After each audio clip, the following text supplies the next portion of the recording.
Pembangunan yang berkelanjutan. Hati-hati dengan kata berkelanjutan. Hati-hati, jangan dipikir bagus. Karena ini adalah permainan di mana mereka ingin membuat hidup manusia eternity di luar Tuhan. Lewat apa? Teknologi. Sustainable, jangan bangga dengan kata sustainable. Ya, they are playing God. Mereka mau main. Lihat sekarang banyak jasad yang dimumikan dulu nanti mau dihidupin lagi. Jadi mereka mau menjual itu. Mereka mau mengambil alih kendali manusia dari tangan kendali Tuhan dengan teknologi. Termasuk digital. Saya siap untuk berdebat dengan ahli digital sekalipun di luar negeri atau di bangsa ini. Untuk apa? Ini adalah endgame, jebakan Batman. Jangan senang dengan digitalisasi. Sebentar lagi KTP digital, yang nggak punya KTP digital nggak bisa ikut pemilu.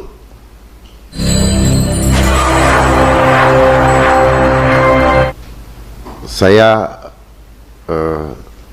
sangat semangat untuk hadir pada pertemuan Forum Kenegarawan siang hari ini. Ini adalah isu yang sedang seksi mendekati akhir tahun 2024 ini. Temanya adalah kepemimpinan nasional dan keadilan sosial bagi seluruh rakyat Indonesia. Sayangnya kita selalu mengatakan tentang kebutuhan kita tentang seorang kepemimpinan nasional, namun kita tidak paham akar masalahnya. Kita tidak pernah menemukan kepemimpinan nasional yang dibutuhkan oleh bangsa ini, karena kita tidak mengerti kenapa jiwa nasionalisme itu tidak ada pada para pemimpin kita. Karena memang kalau kita bicara kepemimpinan, maka kita akan berbicara jiwa. Kalau kita berbicara jiwa, jiwa itu diisi tergantung siapa yang ngisi. Ternyata sejak pendidikan kita sudah diisi untuk punya jiwa-jiwa atau mensrea yang tidak nasionalis sejak sekolah tanpa kita sadari, lewat doktrin-doktrin,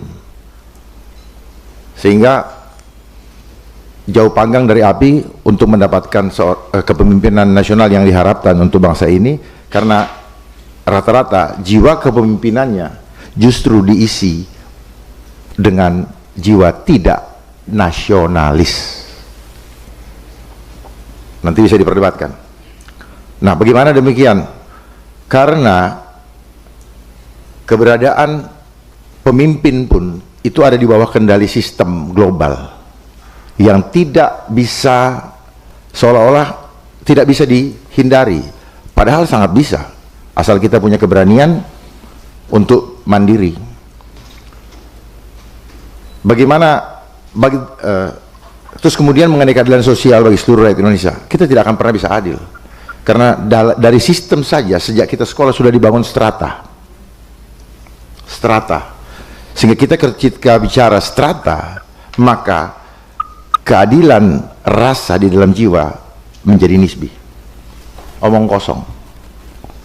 Bilang adil tapi berhitung mau adil diadu oleh sistem dengan konsep kompetisi, dan ukurannya adalah kuantitatif, dan kita begitu takut dengan angka itu, padahal angka-angka itu, bilangan tersebut hanya yang kita takuti hanya 0 sampai 9, tetapi karena dimanipulasi sedemikian rupa dan menggunakan para ahli-ahli, sehingga kita menjadi, dan para ahli itu rata-rata biasanya dibayar. Kalau mereka bicara dari hati nurani, tidak akan mereka bicara untuk menggiring opini, termasuk yang terjadi selama 2-3 tahun belakangan ini. Saya berani pertaruhkan itu, dan saya siap untuk berdebat untuk hal-hal seperti itu, karena ini adalah bisnis kejahatan kemanusiaan gitu. Nah, ini desain. Saya mau buka, kita semua pernah melewati sistem pendidikan di mana di situ ada Das Sein dan Das Sollen. Das Sein dan Das Sollen tidak pernah bisa berjalan seiring. Kenapa? Karena Das Sein dibuat orang hanya kutu buku, tetapi begitu masuk ke marketplace atau dunia praktek, dia kalah, dia tidak mampu menghadapi konsep intelijen ini. Konsep intelijen itu gimana? Dikacauin hitungan matematik liniernya dengan konsep intelijen. dimana konsepnya cuman buat masalah, ciptakan reaksi, dan dia juga yang memberikan solusi. Kita tidak sadar bahwa apa yang terjadi di seluruh dunia di bawah anggota PBB itu semua adalah konsep intelijen. Makanya intelektual, orang sains intelektualnya hebat menurut dia, tetapi begitu berhadapan dengan intel juga, intelijen, langsung dia down. Jadi gagahnya hanya formalitas. Karena konsep intelijen, contoh mau bikin rumah harga 2 juta per meter, begitu harganya dinaikkan, rumahnya batal dan sebagainya. Jadi konflik-konflik yang terjadi di bangsa ini, bahkan di seluruh dunia, itu adalah konsep intelijen. Makanya kenapa intelijen ada di semuanya. Saya juga baru paham belakangan, ternyata konsep Astagatra itu adalah cara mereka yang kita kenal dengan intel dasar. Itu adalah cara mereka menyuruh kita mengumpulkan data-data untuk dijadikan bahan untuk mereka melihat kelemahan, kekuatan, peluang, dan ancaman bagi kita. Kita tidak sadar itu. Makanya ada namanya aspek alamiah, atau kita kenal dengan Trigatra, geografi, aspek alamiah, demografi, dan kekayaan alam. 3 hal ini yang mereka mau makan. Tapi caranya mereka makan dengan memainkan Astagatra. Ideologi, politik, ekonomi, sosial, budaya, dan hankam. Mereka mainkan di situ. Tapi ini dulu dieksplor dulu. Dia pengen tahu geografi kita gimana untuk dikuasain. Oh, Indonesia tidak bisa sekaligus kuasain karena apa? Dia adalah negara kepulauan. Sehingga dia perlu tahu bagaimana memainkannya itu. Kasih tahu dong luas lu berapa? Kasih tahu dong kelemahan-kelemahan lu berapa? Sebenarnya kita buka kelemahan kita lewat ngasih tahu. Sadar tidak ini? Jujur saya baru sadar. Kita nggak pernah mempertanyakan istilah Astagatra itu siapa sih yang nemuin? Siapa yang nyodorin? Tolong dicari. Memang dia menggunakan bahasa-bahasa lokal, tapi maknanya untuk mereka, hasilnya untuk mereka. Itulah konsep intelijen, namanya intel dasar. Geografi, tujuannya apa? Untuk memudahkan mereka melemahkan atau menghancurkan persatuan dan kesatuan bangsa. Dia mainkan ideologi seperti apa? Dia mainkan ideologi diadu domba kok. Dia mainkan politik juga konsep mereka kok. Kita ini cuma wayang yang rasanya hebat, padahal kita sebenarnya dungu semua. Tapi kita bangga dengan kedunguan kita. Mereka menjual konsep demokrasi dengan kemerdekaan, persamaan, dan sebagainya. Itu sebenarnya hal yang meracuni kita. Sehingga negara tidak pernah aman. Nah sekarang demokrasi nggak ada, nggak dimasalahin juga sama kita.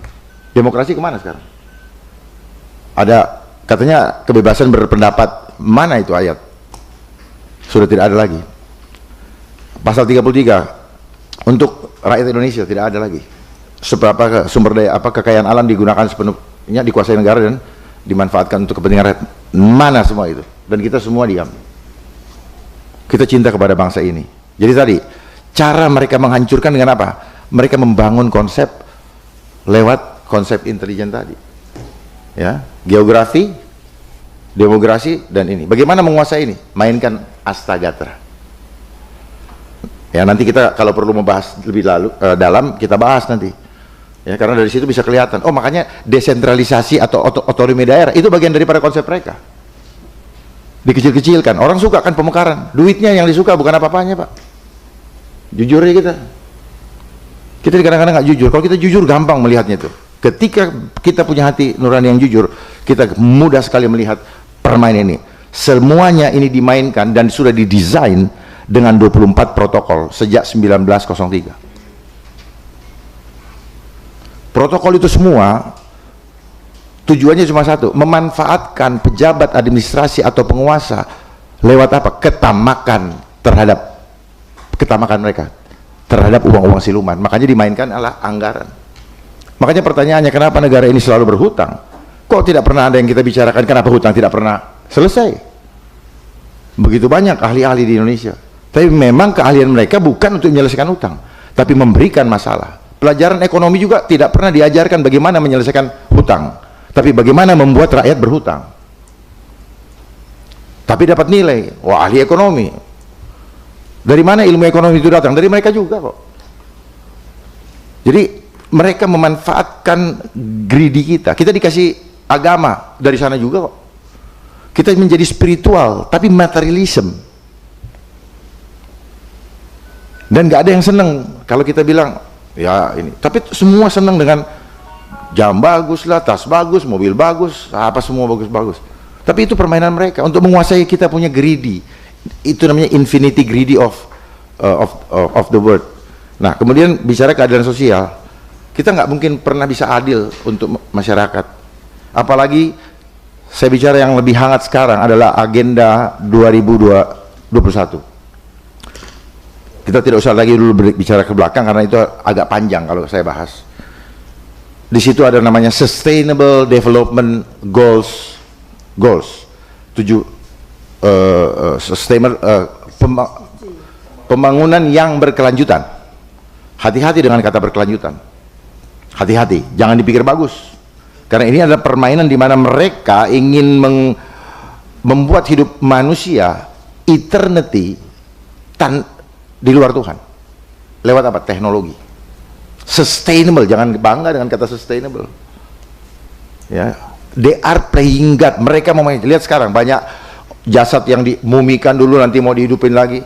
Jadi mereka mau menjual itu.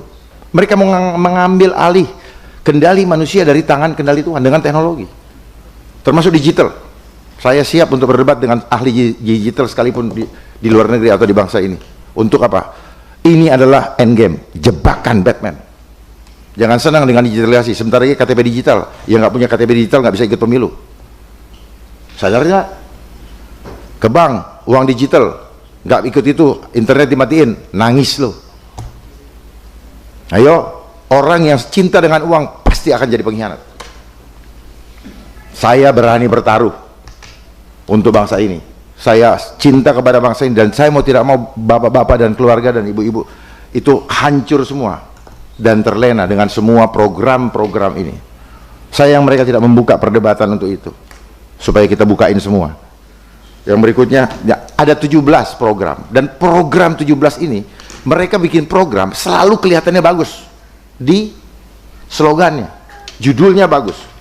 Misalnya begini, yang pertama dari mereka punya 17 program agenda untuk 2021 sampai 2030. Yang pertama, tanpa kemiskinan atau pengentasan kemiskinan. Itu bohong. Itu bohong. Mereka justru mau memiskinkan supaya rakyat minta mengemis makan kepada negara. Dan makanan yang dikasih negara suka-sukanya dia. Catat omongan saya, ini pasti terjadi kalau kita tidak sadar. Ada antraks, itu desain Pak, itu namanya protokol. Protokol itu pengkondisian. Nih saya, jadi ada 24 protokol, banyak banget. Semua diatur, politisi diatur, intelijen diatur, polisi diatur, semua diatur. Ya. Saya pun jadi sarjana, pangkat komjen, itu rupanya konsep mereka juga. Kenapa? Manusia suka diangkat telurnya, dikasih harga diri. Lupa ya, lupa dengan semuanya. Kita masuk dalam konsep itu. Saya berharap kita adalah orang-orang yang sudah sadar, bukan orang yang terlena dan menikmati itu. Kenapa banyak di antara kita tidak berani bersuara berbeda? Kenapa? Karena dari sekolah kita udah diseragamkan, didoktrin seragam. Lewat apa? Intelektual kita diseragamkan, bukunya sama. Yang ngajar juga nggak tahu tujuan daripada dia ngajar itu apa, nggak tahu. Yang penting bulan depan gajian dan seterusnya. Tapi apa yang terjadi sekarang? Hasil didik dari semuanya kita dapatkan apa? Banyak. Ini hasilnya. Semua orang ketangkap basah, ya. Ketahuan ngumpulin uang-uang siluman. Dulu ada namanya rahasia perbankan. Sekarang rahasia perbankan hilang begitu saja dengan adanya PPATK. Lalu orangnya sudah terjebak, ngumpulin harta banyak-banyak. Akhirnya apa? Kebingungan. Lalu dipancing dengan teks amnesti. Jadilah pembohong semuanya. Hampir banyak pegawai negeri yang tidak jujur di dalam menulisnya. Tapi dia masih beribadah. Kita jujur aja. Yang ditulis atas nama orang lain. Kenapa? Sistem menciptakan mereka menjadi berdosa. Yang mereka cari halal bingung, ditanya, gaji lu kan sekian. Karena kuantitatif. 2 tambah 2 ya hanya 2. Kalau ini lu harus ceritain dari mana, pusing. Rezeki dari Tuhan diiniin. Dia mau menghilangkan konsep kita bahwa ada rezeki yang sifatnya misteri. Nggak bisa dihitung matematika. Hitungan matematika gaji tetap per bulan sekian amountnya. Tapi mereka begitu, baru dijebak lagi dengan LHKPN bagi yang masih pegawai negeri. Lalu di LHKPN mulai dimanipulasi dengan berbagai macam cara, puyeng semua. Nah, begitu ketahuan semua, udah deh. Akhirnya apa? Harta yang dikumpulkan. Nah, padahal itu jebakan ketamakan kepada pejabat-pejabat administrasi dan penguasa. Itu ada protokolnya, Pak. Nanti kita sama-sama bahas. Ada 24 protokol. Nah, protokol itu apa? Teknis pengkondisian. Cuma dirubah-rubah satu protokol dikondisikan. Bahasa lain apa yang terbarunya apa? Rekayasa. Dan itu yang terjadi selama ini. Jadi kalau kita paham akarnya, maka kita mudah menyelesaikannya. Jangan sampai kita hanya bicara puncak gunung esnya, tapi kita tidak pernah bongkar masalah di bawah gunung esnya. Tanpa kita bongkar itu, kita bikin capek aja. Mendingan kita tidur dan nunggu dipanggil Tuhan tanpa berbuat apa-apa. Tapi kalau sekali melangkah, sekali layar terkembang, pantang, kita surut untuk kembali tanpa kemenangan.